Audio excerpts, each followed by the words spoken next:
पुण्यामधील मनपा आयुक्त आणि मनसे नेते वादाच्या प्रकरणामध्ये मनसेच्या राड्यानंतर पुणे पालिका कर्मचारी आक्रमक झालेत। पालिका कर्मचाऱ्यांनी आज काम बंद आंदोलन पुकारले, तर आयुक्त नवल किशोर राम यांच्यावर गुन्हा दाखल करण्याची मनसेने मागणी केली आहे। आयुक्त नवल किशोर राम यांना बडतर्फ करण्याची सुद्धा त्यांनी मागणी केलेली आहे।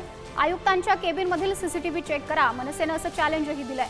तर मनसे कार्यकर्त्यांना आयुक्त यांनी गुंड म्हटल्यानं काल सगळा राडा झाला आणि त्या राड्यानंतर राज ठाकरे यांनी पुण्यातील पदाधिकाऱ्यांना फोन केल्याचीही माहिती आहे। लोकप्रतिनिधी आणि प्रशासनाने संयम बाळगायला हवा असं केंद्रीय मंत्री मुरलीधर मोहोळ यांनी या सगळ्या प्रकरणावर म्हटलेलं आहे।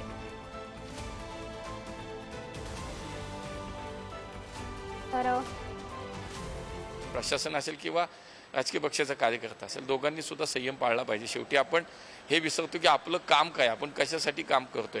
प्रशासनानेही सुद्धा आणि लोकप्रतिनिधी असेल किंवा कार्यकर्ता पार्टीचा कुठला असेल, यांनी विचार केला पाहिजे की आपल्याला सर्वसामान्य माणसाचा विचार करून काम करायचं। त्यामुळे तारतम्य बाळगलं पाहिजे, संयम ठेवला पाहिजे आणि लोकांचा विचार केला तर मला असं वाटतं अशा गोष्टी घडत नाही।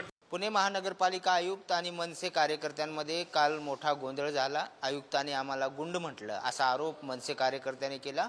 रात्री उशिरापर्यंत महापालिकेत हा सगळा गोंधळ सुरू होता। त्यानंतर पुणे पोलिसांनी या कार्यकर्त्यांना ताब्यात घेतलं, नोटिसा दिल्या, चौकशी केली आणि सोडून दिलं।